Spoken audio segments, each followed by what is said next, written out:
today's wrestlers not having the look. Like I've said in previous videos, one of the things my friends commonly express confusion about is why they just can't get into today's wrestlers. They talk to me about it all the time. They're like, dude, I try so hard to get into today's wrestlers, but I just can't do it. For some reason, I just can't get into guys like The Miz and Dean Ambrose the way I got into Stone Cold and The Rock. I try to watch, I try to get into it, but I just can't. It's like there's something missing or something. I just can't get into them. One of the reasons is that when you look at today's wrestlers, they just don't have the look. For some reason, today's wrestlers look so goofy and nerdy, you know, I don't even know why. Like, why is that? It's almost like this generation came from a different stock than the previous generation. Like, today's wrestlers and yesterday's wrestlers came from different places or something. Because yesterday's wrestlers, they had a completely different look. Yesterday's wrestlers, they look like tough guys, you know? They look like lumberjacks with the straw jawlines, tough big frames, and the deep voices. They look like your coolest action figures come to life.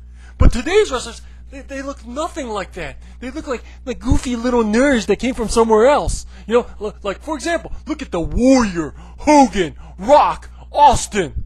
Now look at Dean Ambrose, The Miz, Bo Dallas, Seth Rollins. You know, there is no way you don't know what I'm talking about. Look at Demolition and LOD. Now look at The Ascension. You know, the difference in look is crystal clear. But of all of today's goofy-ass looking wrestlers, the king of not having the look has got to be Dean Ambrose. Dean Ambrose has got to be the least photogenic wrestler I have ever seen in my entire time as a wrestling fan. I mean, the guy does not have a good picture. He just doesn't have a good picture. No matter what angle, what expression, he looks like a total moron. Like, where do we even start when talking about Dean Ambrose's lack of look? First of all, the guy has an ugly-ass hairline.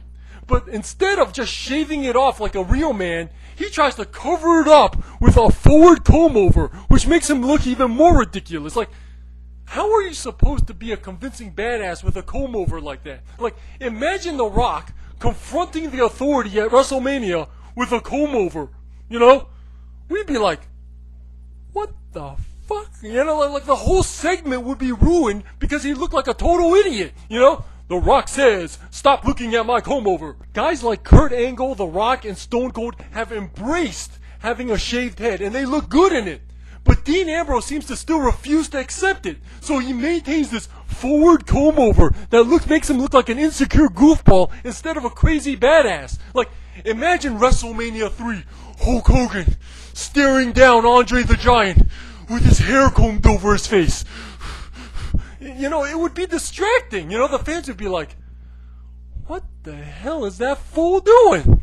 And then on top of the ugly hairstyle, he's got this droopy, pudgy-looking face that he uses to make over-the-top expressions with that makes him look like a total moron.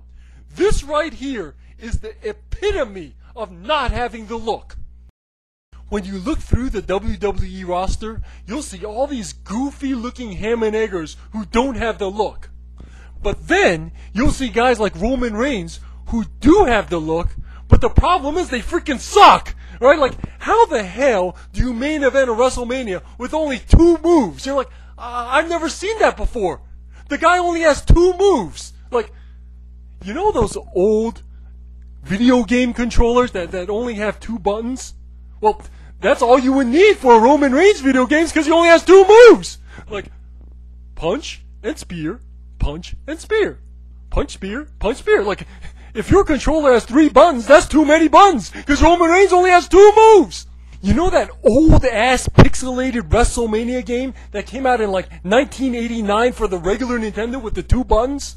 Well, the wrestlers in that video game, those pixelated wrestlers, they have more moves than Roman Reigns, alright? The wrestling video games that came out for Game Boy, they have more moves than Roman Reigns. I mean, like, can you imagine Roman Reigns in an Iron Man match?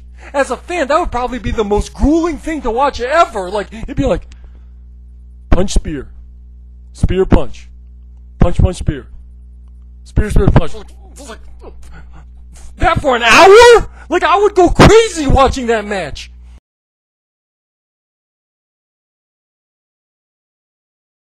And I'm not just trying to pick on WWE. TNA also has a whole bunch of goofy ass wrestlers with unexplained support. I mean, can you believe there are TNA fanboys that actually want Drew Galloway to be world champion? I mean, first of all, I can't believe Rudy Poo Drew is even in TNA, right? That guy has ham and egg written all over him. I mean, the Rising my ass. They shouldn't be called the Rising. They should be called the Rudy Poofs, right? They should be called the Rudy Poofs, led by their leader, Rudy Poo Drew, right? Second of all, I can't believe that fanboys get behind these ham and eggers, wanting them to be world champion. Really? You're telling me this is what you want? Really? This is what you think is going to make wrestling big again? Are you crazy? One of the most frustrating things about all of this is that the talent is out there. When you look at the indie scene both here and around the world, you'll find wrestlers that have the look, the charisma, the size, and the talent to truly possibly be something special. But instead, the WWE gives us guys like Bo Dallas running around the ring in circles like a goofball with his arms in the air, and guys like Roman Reigns who has less moves than a wrestler from a Game Boy game.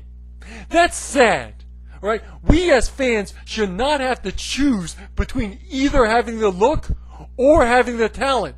We as fans should expect both from our wrestlers. Guys like Ricky Steamboat, Randy Savage, Shawn Michaels, Bret Hart, Mr. Perfect, Ravish and Recruit, who look like stars and perform like stars, right? There are wrestlers that are out there that are possibly like that right now, right? Those are the wrestlers we should expect in the spotlight and nothing less. We should demand that our wrestlers not be these stupid-ass goofballs, and we should absolutely demand that they have more moves than a wrestler from a Game Boy game.